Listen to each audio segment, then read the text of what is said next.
What happens when the line between authority and vulnerability blurs beyond recognition? When the person holding the keys becomes a prisoner to their own desires? In the sterile corridors of Oak Ridge Correctional Facility, in the heart of the Midwest, Warden Karen M. Johnson's exemplary career masked a growing emptiness. When prison warden Karen M. Johnson discovered she contracted HIV from inmate Donald M. DiDomenico, her life spiraled into a nightmare that would end in murder. The cold, institutional walls that were designed to contain danger ultimately failed to protect anyone from the consequences of forbidden passion. The facility's rigid structure, with its scheduled counts, monitored visits, and strict protocols, stood in stark contrast to the unrestrained affair developing within its confines. A place meant to rehabilitate instead became the backdrop for one of the most troubling cases of professional boundaries collapsing with deadly results. What you're about to hear isn't just a story of rules broken, but of lives shattered. The consequences would extend far beyond disciplinary action or termination.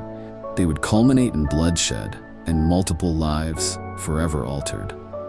I want you to consider, as we explore this case together, at what point does a victim become a perpetrator? When does sympathy give way to judgment? Karen Johnson entered this facility as a respected authority figure and left in handcuffs, charged with orchestrating a murder. But the path between these 2 points reveals something far more complex than a simple fall from grace. You might think you know how you'd react if someone deliberately concealed a life-altering diagnosis from you. You might believe your moral compass would never allow you to seek revenge through violence. But are any of us truly certain what darkness we harbor until we're tested? This case challenges us to examine not just what happened, but why, and whether any of us can claim with certainty we would have chosen differently. If you appreciate true crime stories that explore the psychological complexities behind shocking headlines, hit that subscribe button and notification bell. This channel delves beyond sensationalism to understand the human elements that traditional reporting often misses. Karen M. Johnson wasn't always the stern, composed warden that inmates and staff at Oak Ridge knew.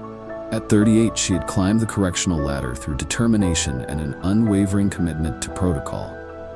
Her colleagues described her as by the book, the last person they'd expect to become entangled in scandal. Behind her professional facade, Karen carried the weight of personal disappointments. A divorce 3 years prior had left her isolated, her long hours at the facility becoming both escape and prison. The daughter of a military father and a mother who worked in social services, Karen had internalized rigid expectations of duty and service that left little room for emotional vulnerability. She was respected, but not particularly well-liked, recalled a former colleague. Karen maintained distance from everyone. It was her way of commanding authority. Donald M. DiDomenico presented a stark contrast to Karen's rigidity. At 32, he was serving a 5-year sentence for sophisticated investment fraud that had cost dozens of victims their life savings. Unlike many inmates, Donald carried himself with an educated charm that disarmed both fellow prisoners and staff. His file revealed a pattern of manipulation long before his incarceration. Broken relationships, business partners left financially ruined, and a trail of people who trusted him despite clear warning signs. What made Donald particularly dangerous wasn't violence, but his ability to identify vulnerabilities in others with uncanny precision. He could read people better than anyone I've ever met, said his former cellmate. He'd figure out what you needed most: validation, connection, excitement, and become exactly that for you. The power dynamic between Karen and Donald should have been clear-cut. She represented the system, he was subject to it. Yet within Oak Ridge's walls, other forces were at play. Karen's emotional isolation had created a vulnerability that her position of authority couldn't protect against. Meanwhile, Donald's lack of conventional power had forced him to develop psychological tactics that proved devastatingly effective. What neither fully recognized was how their individual weaknesses created a perfect storm. Karen's need for connection without judgment aligned precisely with Donald's ability to present himself as uniquely understanding. His need for special treatment and eventual privileges found its match in her growing willingness to bend rules she once held sacred. In any other context, they might never have connected, noted Dr. Elaine Winters, forensic psychologist who later evaluated the case. But prisons create intense psychological environments where normal boundaries are already compromised. When you add personal vulnerability to that equation, ethical lines become dangerously easy to cross. Their paths first crossed during a routine program evaluation. Karen was reviewing the prison's educational initiatives when Donald approached her with thoughtful suggestions for improvement. Unlike the typical complaints or demands she received from inmates, his insights were articulate and constructive. "I just want to make a difference while I'm here," he told her, maintaining respectful eye contact that conveyed sincerity without crossing professional boundaries. "I made mistakes, but I still have something to contribute." What began as monthly meetings about program development gradually shifted into more personal territory. Karen initially justified these conversations as rehabilitative. Wasn't connection to humanity exactly what inmates needed? The first boundary crossed seemed insignificant. She brought him a book not available in the prison library. Then came longer, private conversations in her office rather than the monitored meeting rooms. Looking back, I should have noticed when she started scheduling her rounds to coincide with his free periods, admitted Officer Terrence Wells. But Karen was the boss. Questioning her wasn't something we did. Donald's approach was masterful in its subtlety. He never directly asked for special treatment, but created scenarios where Karen would offer it herself. He shared carefully curated stories about his childhood struggles, mirroring traumas he'd intuited from her own occasional personal references. Each vulnerability she revealed was met with seemingly perfect understanding. "He made me feel seen in a way I hadn't experienced in years," Karen later confessed to investigators. "The irony of finding that connection in a prison wasn't lost on me, but I convinced myself it was different because I was helping him." As weeks turned to months, their relationship intensified. Karen began altering security camera schedules, creating blind spots for their meetings. She assigned Donald to work details that allowed him access to administrative areas. Fellow inmates noticed the shift in dynamics before her colleagues did. DiDomenico walked differently when she was around, recalled inmate Marcus Jeffries, like he had this secret power.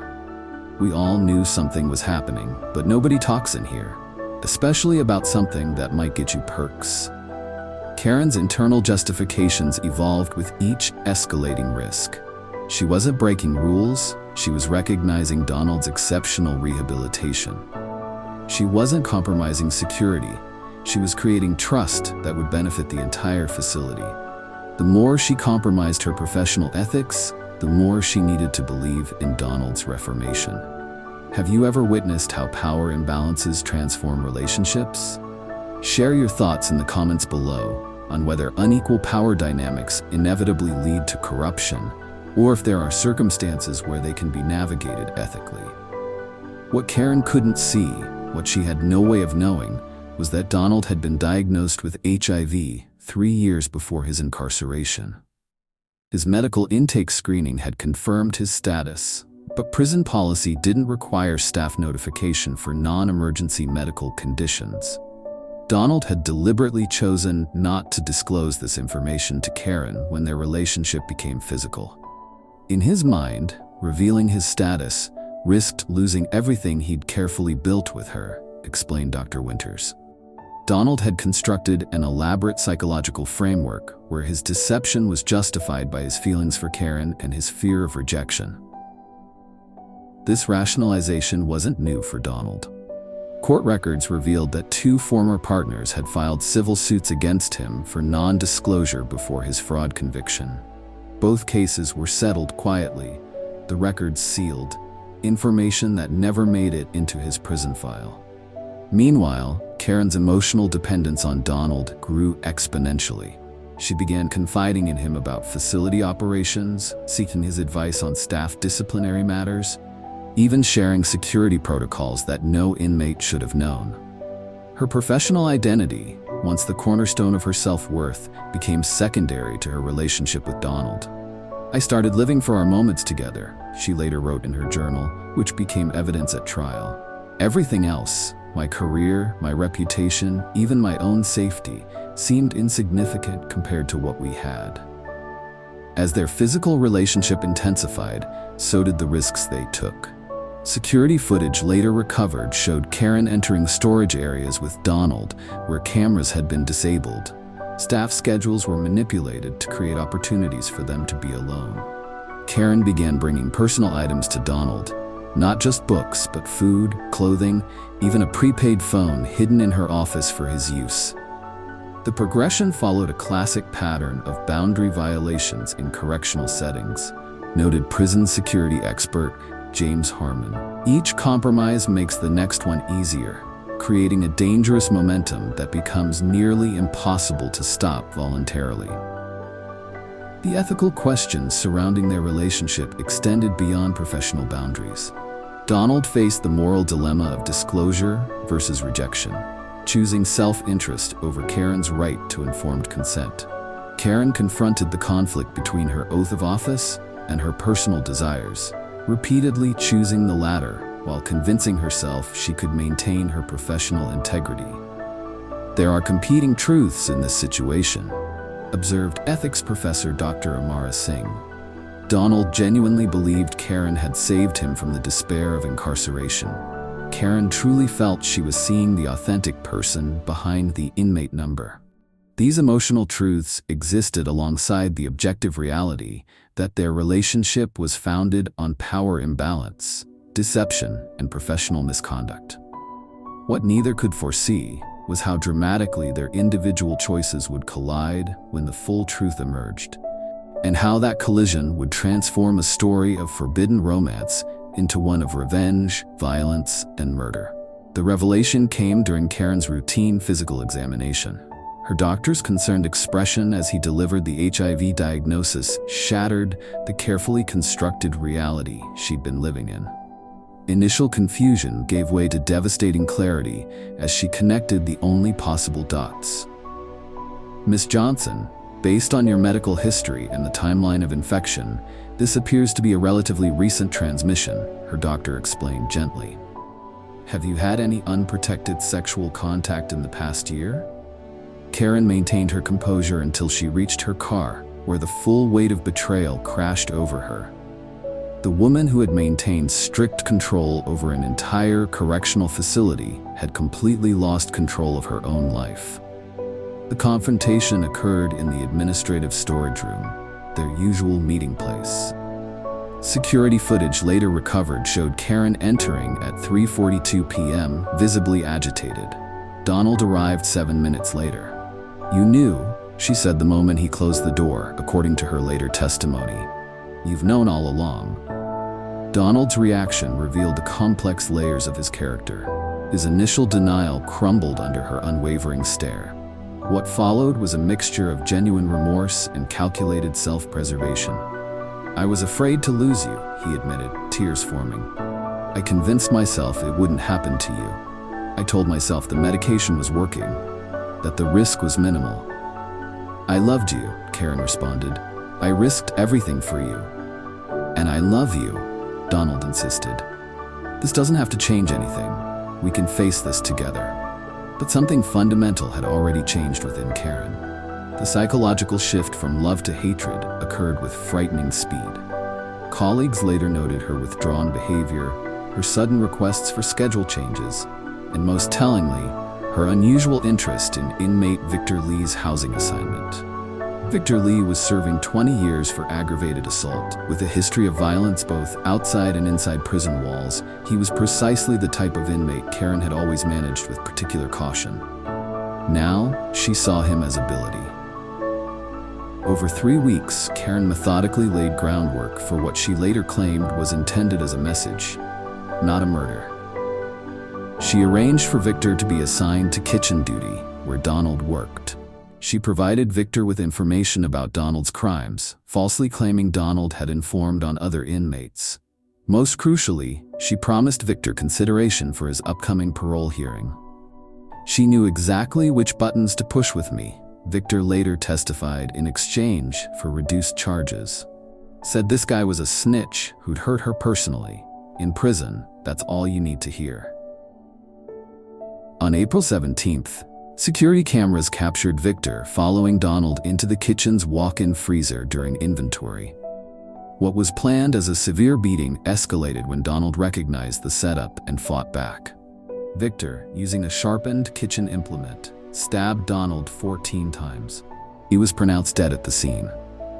Karen's reaction to the news was captured on facility cameras, her face showing not the shock expected of a warden learning of an inmate's murder, but a complex mixture of satisfaction and horror.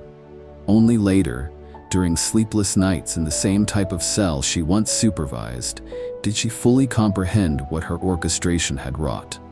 "I wanted him to suffer," she confessed to investigators, "but I never thought about what that suffering would cost me." Officer Miguel Ramirez discovered Donald's body during a routine check of the kitchen facilities. The initial response followed standard protocol for prison violence: immediate lockdown, evidence preservation, and notification of external law enforcement. The working theory aligned with typical prison homicides, gang-related violence, or personal dispute between inmates. At first glance, this looked like dozens of other prison stabbings I've investigated, noted Detective Sarah Keller, lead investigator from the State Bureau of Investigation. But inconsistencies emerged almost immediately. Multiple narratives surfaced during preliminary interviews. Kitchen staff reported no known conflicts involving Donald. Fellow inmates described him as connected and protected, not the typical victim profile. Most puzzlingly, security footage showed Victor Lee, who had no previous interaction with Donald, following him into the freezer with clear intent. In prison violence, there's usually a visible buildup: arguments, territory disputes, debts, explained Keller. This attack seemed to materialize from nowhere, which is extremely rare. The investigation's direction shifted when forensic analysis of Donald's cell revealed a hidden journal detailing his relationship with Karen. Simultaneously, routine review of facility scheduling showed Karen had made unusual adjustments to both Victor's and Donald's assignments in the weeks before the murder. Investigators approached the case with their own biases. Some immediately viewed Karen as a victim of manipulation who had snapped under pressure. Others saw her as calculating from the beginning. These perspectives colored initial interviews and evidence gathering, nearly allowing crucial connections to be missed. "We almost didn't check the commissary records," admitted investigator James Morales. It was a junior detective who suggested it might be relevant. Those records revealed Karen had authorized unusual privileges for Victor Lee: extra commissary funds, special meal requests, and a cell reassignment to a more desirable block. All occurred within the 3 weeks preceding Donald's murder. As evidence mounted, Karen attempted to distance herself from both Donald and Victor.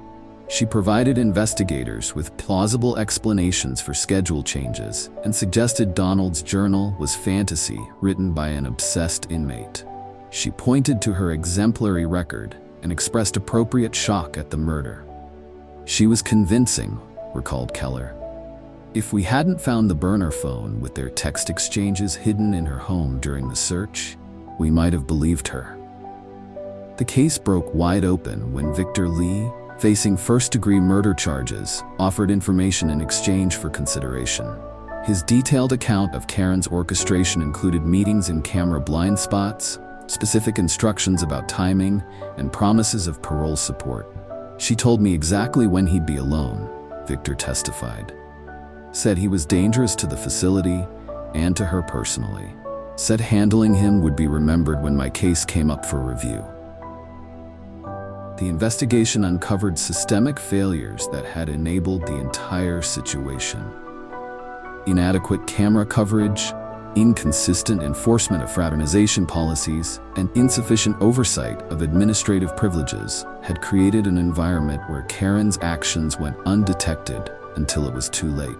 This case exposed vulnerabilities in our correctional system that extend far beyond one facility, concluded the State Corrections Commissioner's report.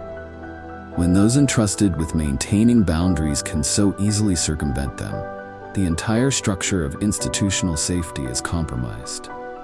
Karen M. Johnson was arrested at her home on charges of conspiracy to commit murder, solicitation of a violent crime, and multiple counts of professional misconduct.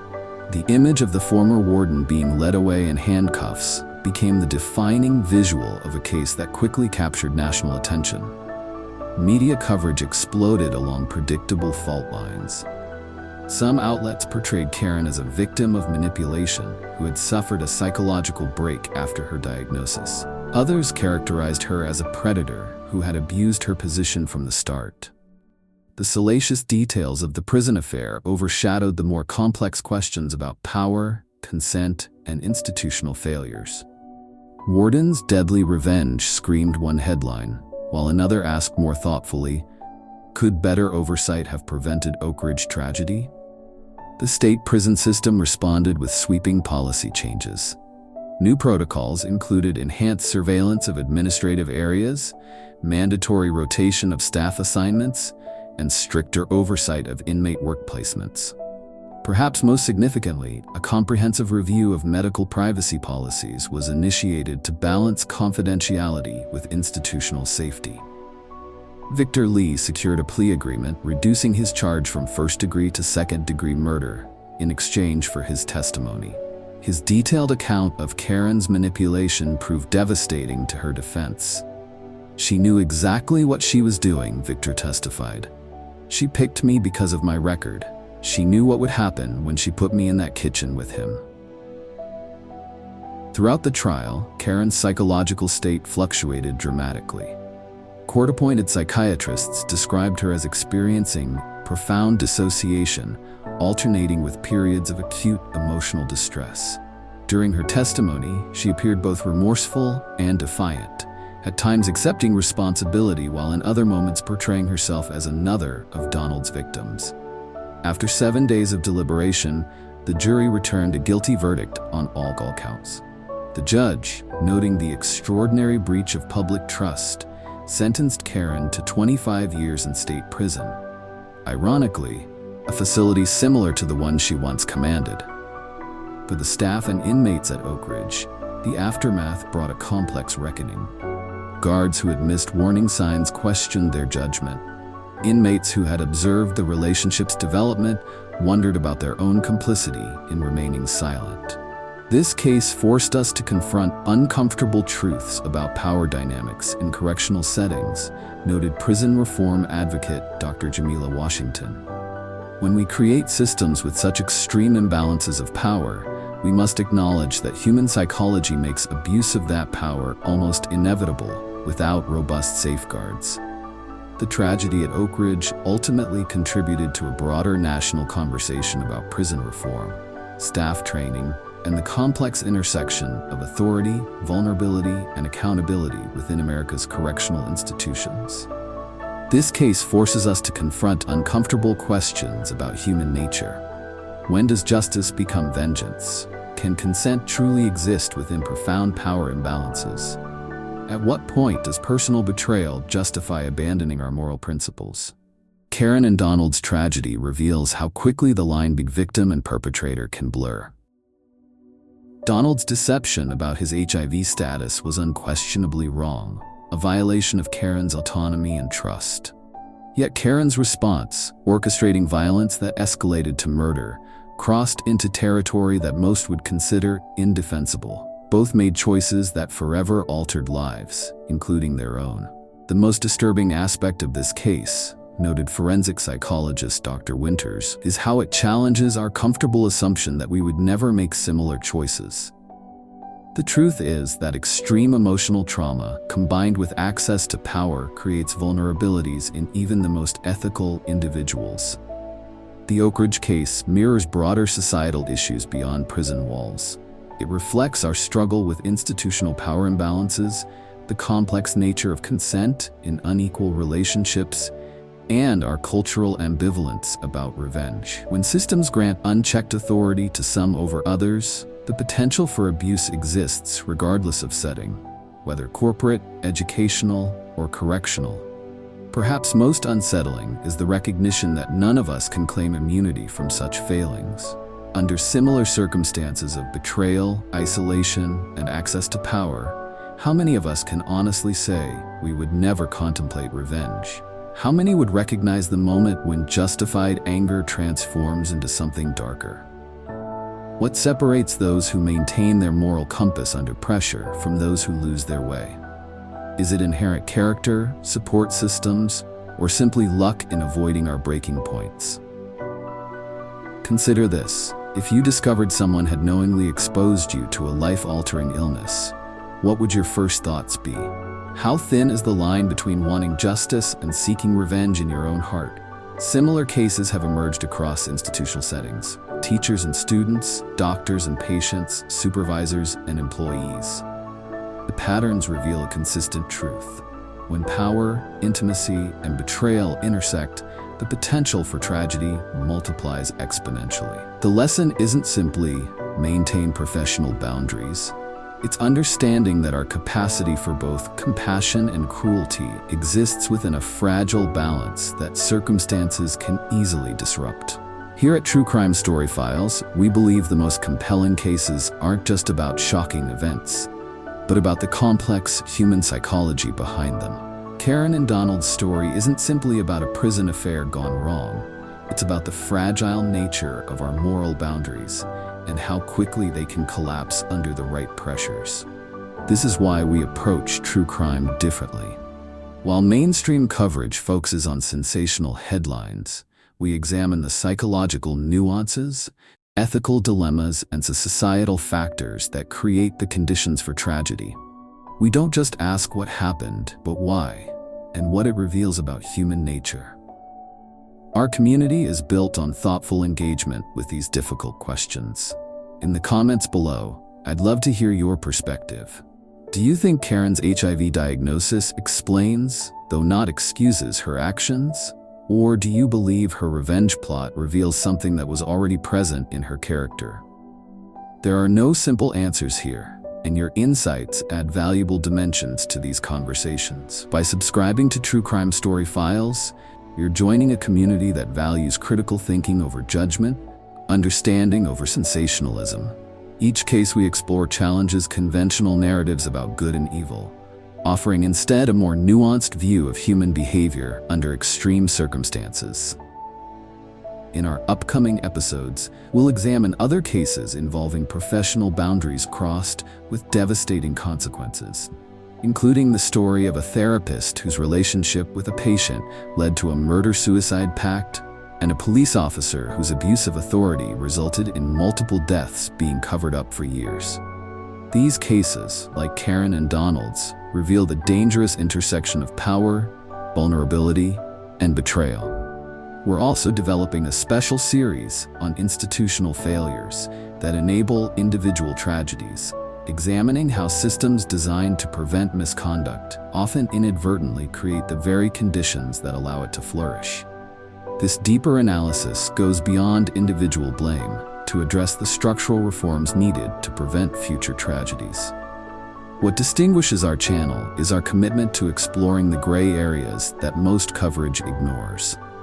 We recognize that understanding complex human behavior requires moving beyond simple categories of villain and victim.